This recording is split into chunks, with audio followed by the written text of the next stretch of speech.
Simulation Happy Hour acknowledges the land and the waters from which you are listening today.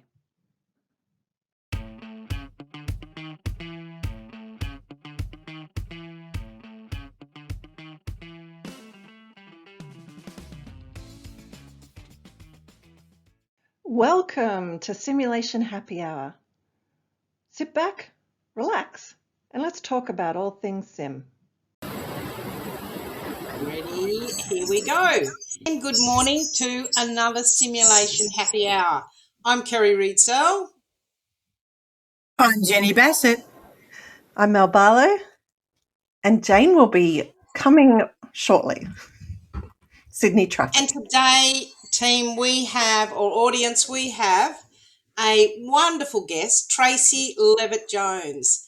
Our history with Tracy goes back a very long way, being in the other end of the scale of age with academia. I first met Tracy when I was a very young academic at a conference where I was introducing some aspects of simulation, and I was fortunate to begin my relationship with Tracy way back then. Tracy has been well versed in simulation across different pedagogies, different modalities. Always been somebody who has contributed significantly to collaborative simulation across multiple universities, and one of our last projects was Tag Team. I'm so excited to have Tracy on board today, and we might get started with Tracy. Welcome, and tell us a little bit about you. Thanks, Kerry. It is so exciting to be here and be part of this podcast. So a little bit about me. I love the way you reflected on our shared history. And when I think about it, it was almost 20 years ago that we met. And we were young academics, but we both shared a passion for high quality, interactive, engaging and authentic teaching and learning experiences, and they align so beautifully with simulation. You'd had a lot more experience in simulation than me, but I think as with all things simulation, we tend to learn on the go. And my real passion has always been evidence-based discipline. So it's all very well to do great stuff, but if you're not evaluating it, how do you know if it actually works? And we want to know more than did students like it. We want to actually know, did it have an impact on the person or the experience or the community well beyond the university confines? We want to know beyond the horizon, did it impact people, the people for whom we are responsible? So that's been my passion. And I guess as a clinician, my focus is always on patient safety. So that aligns beautifully with simulation. And so all of my teaching and my research has always said, how does this impact the experience for the person? Does it make their care safer, more empathic, more effective? So that passion and its direct implications for simulation is what sustained me for a long time. Fantastic, Tracy. And there's so much more to you than simulation as well. I mean, one only has to go to a nursing textbook library or a nursing journal and you'll see Tracy cited everywhere, or even, of course, the author.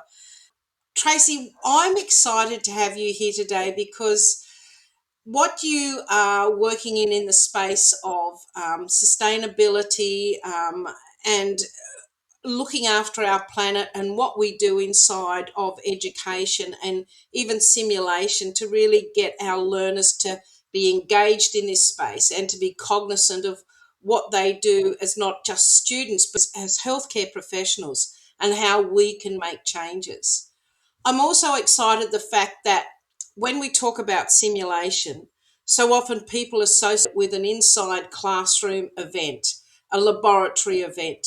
But when we talk about simulation being able to be addressed in different modalities and reaching many audiences, not just inside a classroom, I want to know about this tabletop simulation that you are talking about and how you have linked this to sustainability and extreme weather events. This is why, apart from just seeing or hearing your voice today, you can hear that I'm an absolute guru or, fan of the Tracy Levett-Jones Club. But can you tell me today what has sparked your interest in using tabletop simulation to teach healthcare professionals about major weather events? Absolutely. So I might just start by saying or explaining why planetary health and why under that umbrella of planetary health sits mitigation, adaptation, sustainability, climate change, all those other things that we hear about. And people often say to me, how did you go from clinical reasoning, patient safety, empathy to planetary health? It seems like a complete divergence from what I normally do. But if we think about the fact that you cannot have healthy people on a sick planet, that explains it all. We are living in the Anthropocene. There are things happening in the world that are having a direct impact on the health and well-being of the people we care for, our families, our children, and future generations. And there's so many nurses. There's 500,000 of us in Australia. We need to stand up and say we must do something about the changes that are happening to the planet and to the climate. We have, I think, both an opportunity and a responsibility to do something. So that started my work in planetary health about 3 years ago. And it started with an interest, a passion, and an absolute commitment to nature. My happy place is being in nature, and seeing areas of nature being destroyed was heartbreaking. And knowing that climate change disproportionately impacts people, it's fine for me. I can go from an air-conditioned house to an air-conditioned car to an air-conditioned office. I'm fine. But what about people that have unstable housing or are homeless, or older people, younger people, pregnant women, people that don't have resources? They are being disproportionately impacted. So as a nurse, we have an imperative to really focus on anything that impacts them. So to get to the tabletop simulation, one of the things we realised when we were teaching students about planetary health and adaptation, extreme weather events, they were saying things like, but I don't see this in my practice. I don't know what nurses are doing in this area. So we worked from the framework that you cannot be what you cannot see. So we started to do interviews with nurses and with some midwives to say, tell us what's really happening. We started with celebrating nurses engaged in amazing sustainability initiatives. And then we realised that was fantastic. But the other aspect was adaptation, nurses and midwives that were responding to extreme weather events. So we interviewed, I think it was 10 or 12 people from around Australia, and their stories were mind-blowing. I might get a chance to tell you about some of them later. But we thought then, okay, we've created this beautiful resource and a report that people can read.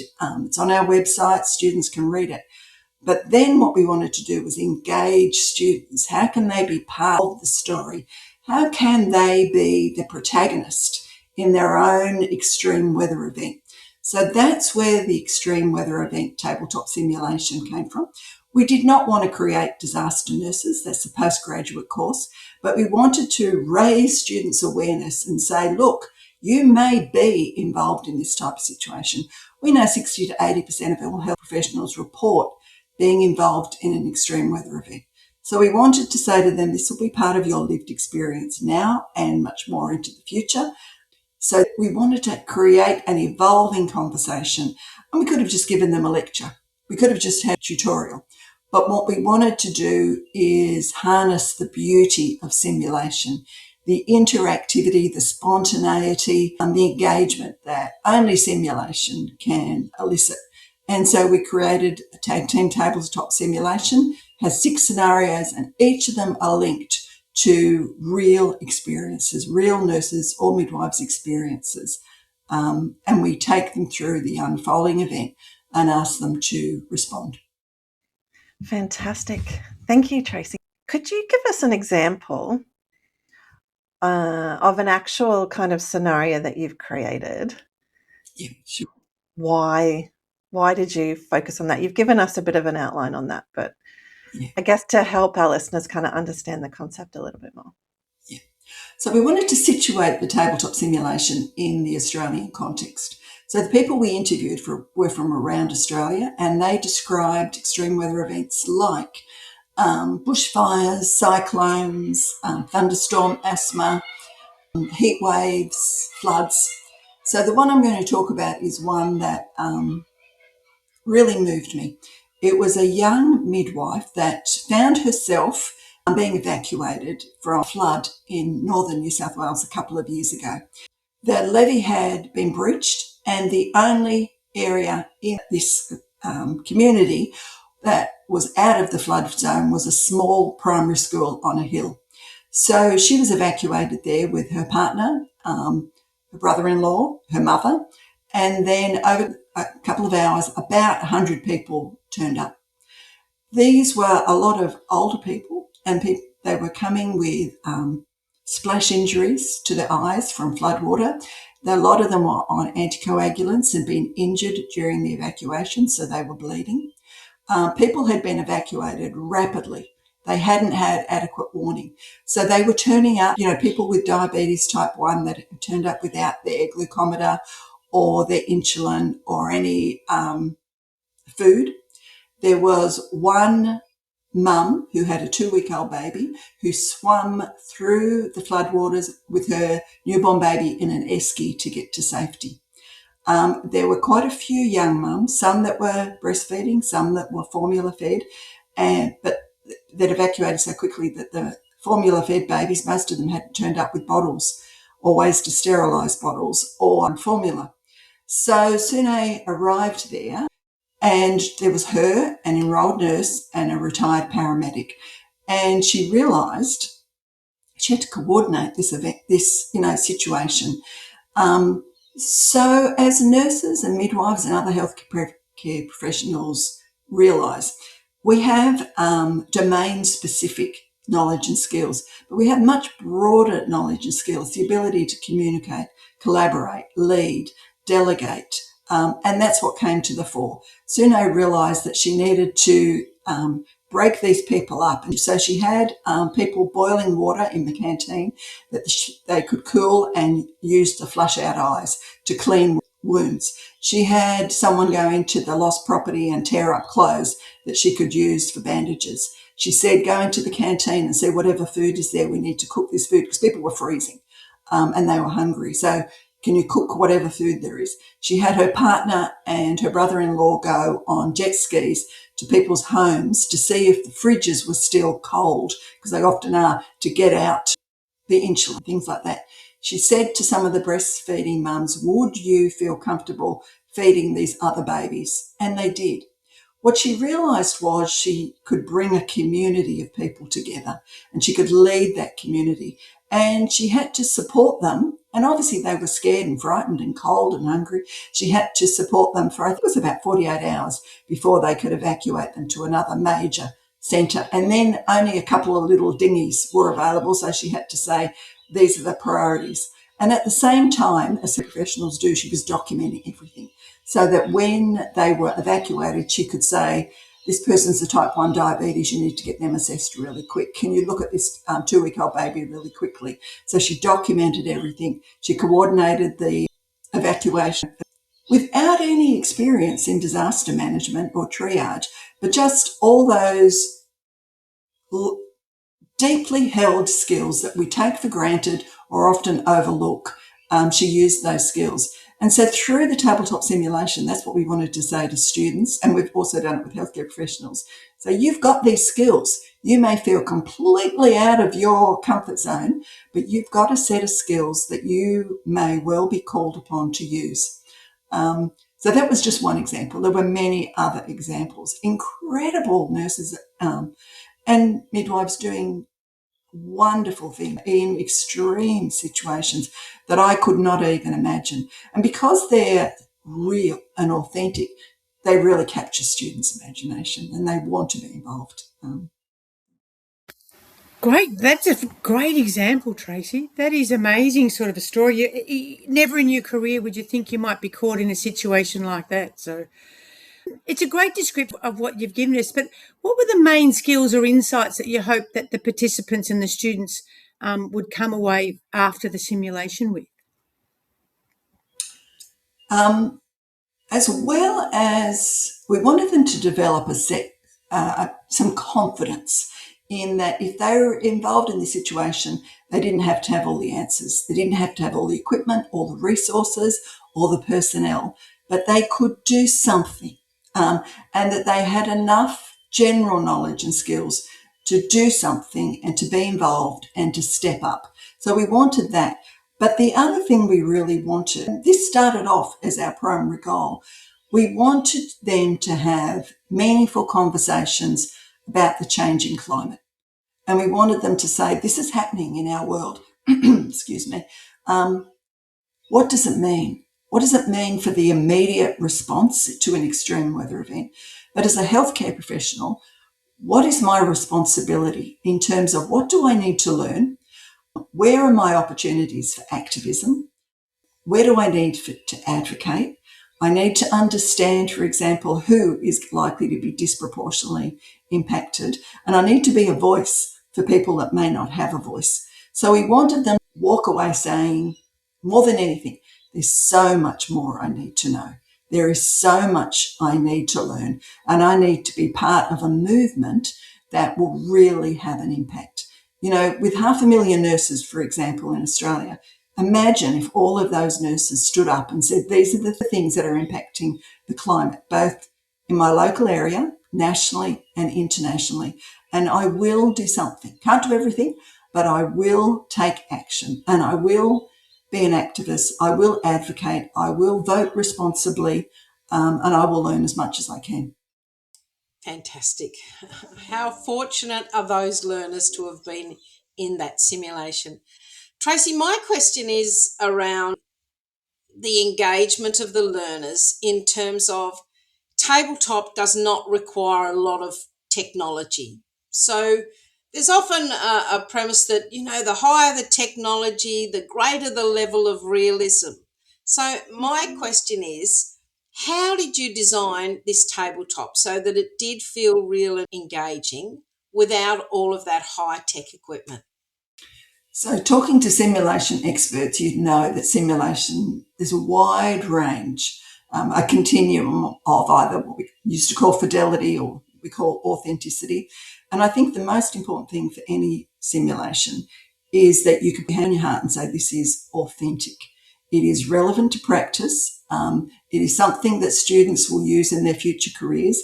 And preferably, it is drawn from an authentic situation. So the fact that we could say to students, these are authentic stories. These are real stories. These are not just scenarios that we made up because we thought they'd be interesting. These are based on real nurses and real midwives' stories. That captured them straight away. It's a little bit like if you go to a movie and it says, based on a true story. I don't know about you, but that captures me straight away. So we were able to say to students, this is based on a true story. And the fact that we didn't just present the whole story, but we presented it in an unfolding manner, we didn't know how it would work, to be honest, because we weren't giving them all the bells and whistles. You know, they did this often in tutorials and sometimes in labs, sometimes in workshops. So they didn't have, you know, exciting equipment or anything. They just had a set of cards, basically. And then they were prompted by the facilitator, move on, next card, next card. So it could have, you know, really been a disaster. But the fact that it was real and it was unfolding, it kept their attention. And in fact, we often ran out of time. You know, we thought the simulation would go 40, 60 minutes. There were some that went for 2 hours and the students wanted to keep talking about it. So it just gripped them. Also because they knew they weren't being tested on it. They knew it wasn't high stakes, but they knew it depended on them to work collaboratively. They knew that not one of them had the answers. So they needed to really work together to use their critical and constructive thinking, their imagination. It allowed them to draw on their lived experiences. You know, some of them came from, rural settings, so they had different experiences. Some had been or were in, the army. So they had different experiences. So they all had different experiences. Some had been, in evacuation centres. So their ability to come together and to work together, knowing they weren't being examined, it just kept the momentum and kept their attention and, allowed it to work. Amazing. Thanks, Tracy. I love how the focus is increasingly on authenticity and less on technology and high fidelity, air quotes. Such a good direction. So can I ask then, what does a flow of one of these simulations look like? So how do you pre-brief it? How do you facilitate it? And then what does a debrief for a tabletop kind of simulation look like?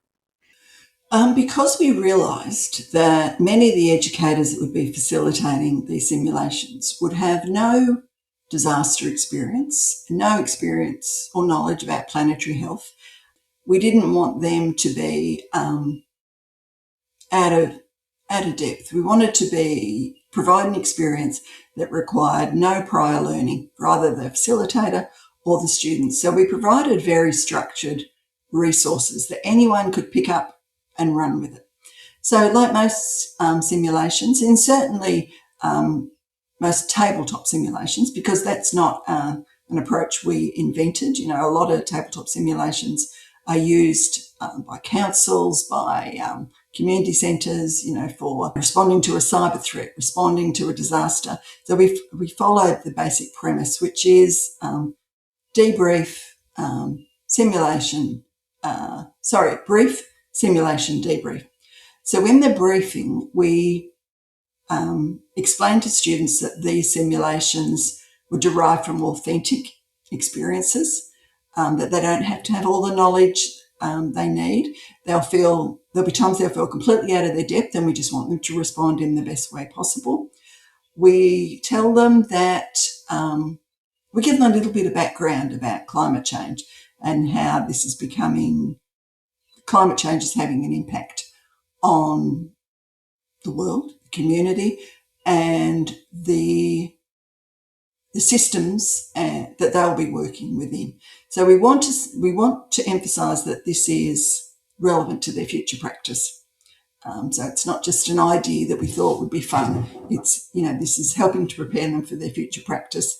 We emphasise that it's working collaboratively as part of a team, that it's drawing on those deep skills that they have, and we want them to have fun and just go through the experience. So it's not a very long briefing session because we want the focus to be on the actual simulation and the debrief. So in the simulation, each group, so the groups are usually 4 to 6 students roughly, but they are of different sizes. And I should say that we say to the facilitators, you can do this in any creative way you like. It's designed to be flexible. But generally in small groups, each group is given a set of cards that describes a different scenario.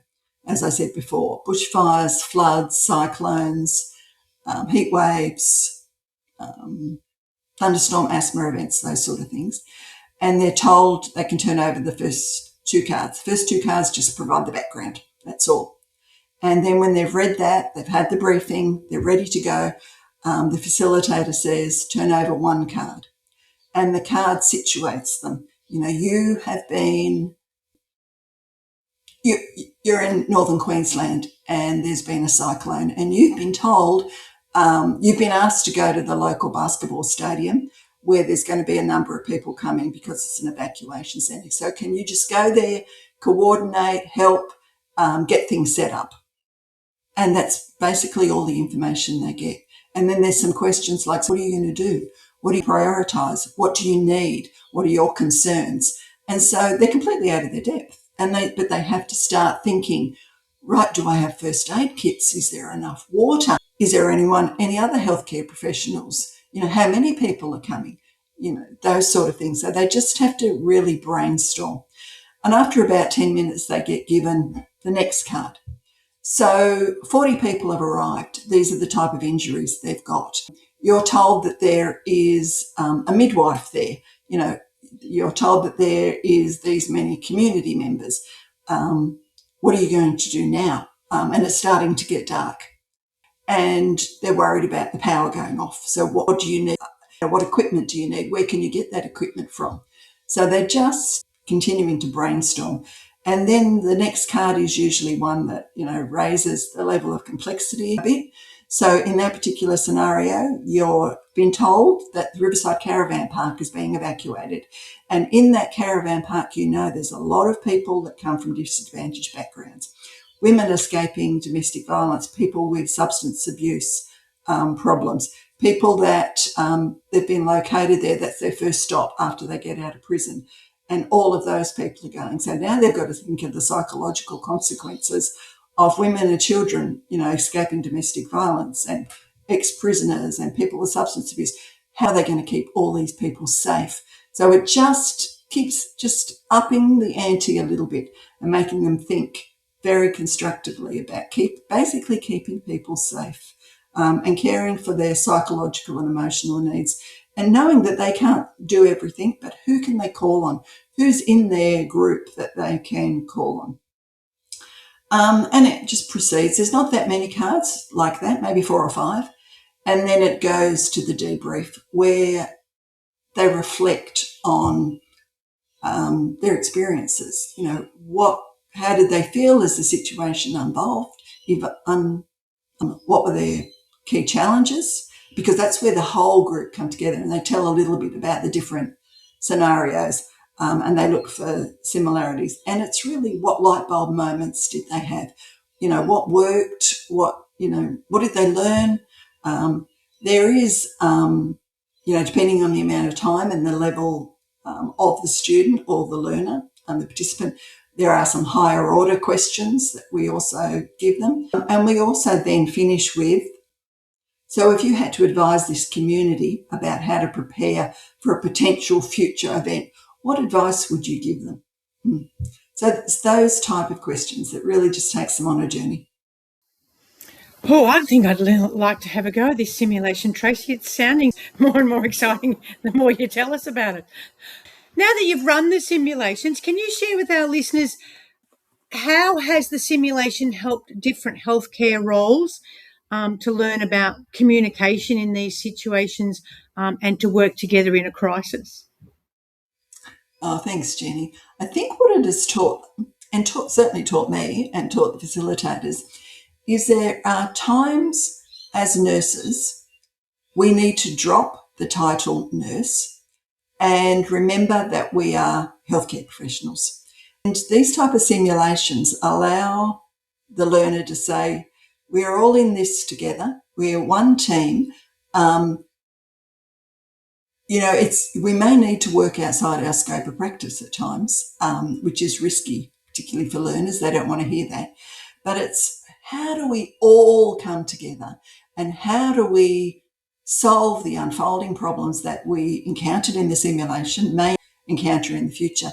How do we communicate? How do we delegate? How do we recognise I can do this, but you're really good at that? How do we call on their lived experiences, their personal and professional experiences, to work together to care for the community members or because some of the simulations are situated in a hospital, in a university, so different places.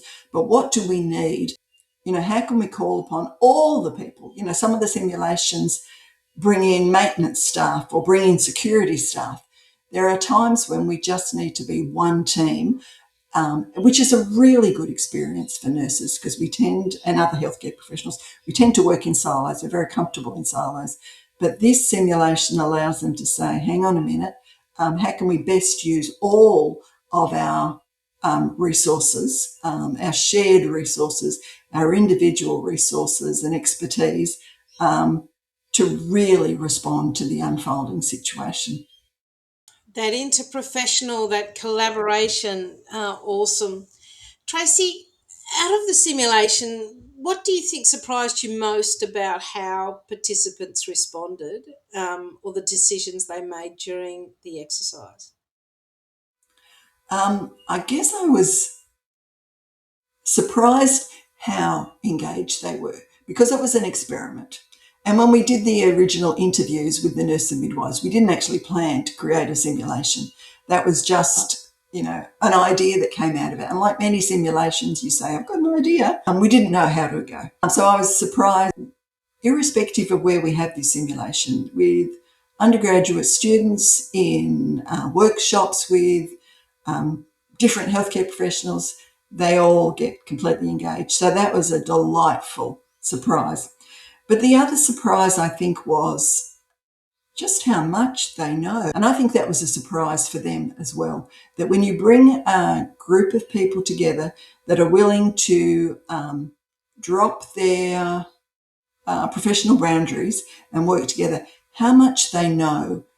For the simulation, we provided some prompts and, a few example answers because we thought they might get stuck. We didn't need them because what they do is call upon or harness their experiences, their knowledge, and their willingness to take a risk and make suggestions. Being in a workshop or in one of these simulations, I always learn so much because people know a lot. And when you give them the freedom and the permission and the opportunity to share what they know and to experiment and to think, blue sky thinking, lateral thinking, whatever you call it, but that comes to the foreground. And it's an absolute delight for us and for them to say, we actually, if we were in this situation, it could be of some use. And they certainly could. Fantastic. Sorry, Kerry. Thanks so much, Tracy. Yeah, you've got me thinking. And anyone, I guess, listening to this who may be thinking like me, I want to give that a go. Sounds so interesting. What advice would you give them, like how to get started? Is there any lessons learned? Mel, do you mean in terms of creating a tabletop simulation? Yeah. Yeah. I always say when it comes to simulation, first of all, have a go. Just have a go. Then you might need to step back and, be more thoughtful and reevaluate and use co-design principles with different people.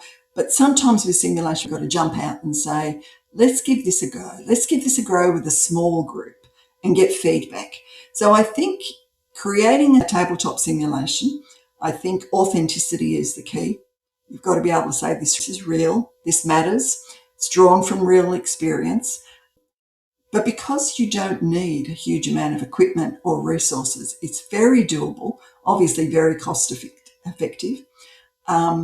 I think it's important. I said previously that they're not tested on the outcomes from the simulation, but we have created assessment items that educators can use, but we want that to be very separate from the tabletop simulation because we want that to be an experimental, free-flowing event. But I think have a go, look at the tabletop simulation literature, focus on authenticity and evaluate, always evaluate and say, did it make a difference? Thank you. Do you think there's a risk? I'm just thinking of people who are new to tabletop and relatively new to simulation who may not have had like professional development in simulation, may just want to try tabletop in the classroom or something. Is there a way to, and think that there's no risk involved? Is like, how do we ensure, that those principles of simulation, like psychological safety and those kind of things, also apply when people think it's this, it's just a tabletop or, do you understand? Yeah. Yeah. It is really important because even something that we think is deceptively simple, like a tabletop simulation, has an element of risk. I think most simulations, if not all, have an element of risk, and they can, if it's not managed carefully, cause distress. I don't think stress is bad at all. I think stress heightens the learning experience. And we don't want eustress where there's no stress at all, but we certainly don't want distress. So I think it's really important that students know, particularly in tabletop simulations, that they can make mistakes. It's an opportunity to learn. No one's going to have all the answers here. That it is, they need to know it's real, and that can cause a level of stress. But they have to know that they're moving towards gaining some skills, some understanding, some knowledge, and that's what it's about. It's not, as I said before, not creating disaster nurses. It's just giving them an opportunity to think differently, to think more broadly, and to reflect on their contribution to addressing climate change. But there is a risk of distress, and I think it's very much the educator, the facilitator creating the boundaries and saying, we're in this together. And that's why there's lots of prompts and lots of model answers if the facilitator needs it, or if the facilitator thinks it's going off course and they want to focus on the learning outcomes, because like all simulations, you still need to have clear learning outcomes to guide the learner or the participant so that it's not getting outside of a safety boundary. I just want to add to Carrie, that too, Tracy. I guess that's really important when, and I love the fact that you're using authenticity, that these are based on real stories. Perhaps also there needs to be some level of caution with those facilitators when they're designing up a simulation based on a real event where we know from the media that the events of that have been devastating. And I use the Victorian bushfires, for example. We'd probably steer away from things where there's perhaps, a lot of questions asked, why wasn't this done? Why? When students might come into a simulation and they come up with all of these ideas and think this would be the ideal, but what happened? And then there's the why. And then there's the trigger of grief. So I guess one of the things, it's great that they're authentic. And I know, just sidestepping, the simulation, that often coroner's cases where they can be real triggers for participants, particularly if they've been associated with that particular event. So I guess there comes a caution with any simulation that we're designing, isn't it? That who have we got in our audience? What sort of emotional triggers are these going to create for them? And the authenticity is absolutely important, but we also have to wear caution as facilitators. Yeah, I loved what Tracy said around. Yeah, I loved what you said around, we're after stress, not de-stress. Yeah. That's a really good line, isn't it? Because there's always stress present in what we do. Where we said to students, we brought it up and students have said, I don't want to be in the bushfire one. And we said, absolutely fine.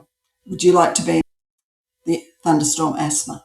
So we give students the opportunity. They're allocated to groups, but we give students the opportunity to say, that one's not for me, so that they know. And they don't have to explain why. Tracy, I'm curious, you talked about the groups. Is there a minimum number, a maximum number? How did you sort of work out what the size of these interdisciplinary groups might be? We looked at, and they're not always interdisciplinary. Often they're just one group of nursing students in a tutorial group, for example, which is generally 30 students and 6 groups, 4 or 5 students. We've done it in conferences where there's been much bigger groups. So there's no fixed number, but generally we want the number to allow for free-flowing discussion and everyone's voices to be heard. So, I've done it with groups of 10, and as long as they are all involved, it still works. But it also works with, 3. I found two or three, they may not have the combined experiences that allows for the richest type of discussion. So it has discussion.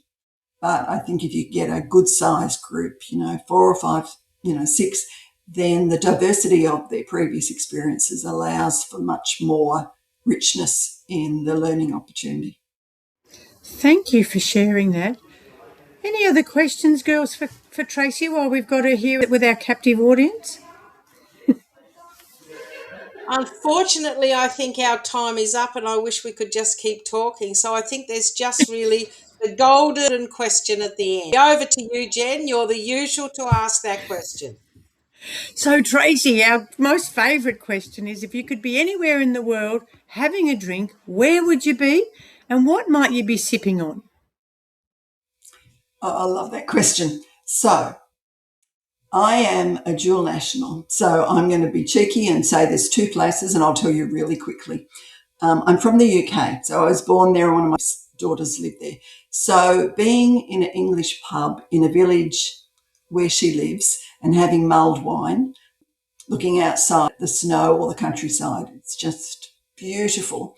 But I've lived in Australia for a long, long time and been camping down the south coast, a place called Mary Beach, where there's nothing except beach and bush, no reception of any type, and sitting on the beach. You know, we're very fortunate been going so long at this caravan park. As people die, you move more closer to the beach. So now we've got, prime spot. We're right on the beach with kangaroos and the sunset. It's beautiful. And you know what, Jenny, I'll probably drink anything there. But just sitting there, with my kids and my best friend's been going for years, and children and grandchildren, looking very feral because, cold water showers and there's not much else. My idea of heaven.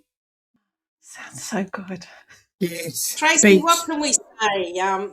Thank you so much for your time today. I'm sure learners are just making notes and thinking about how they can implement simulation that has such potential impact, and a realisation that this is the sort of content that we need to be preparing our learners for.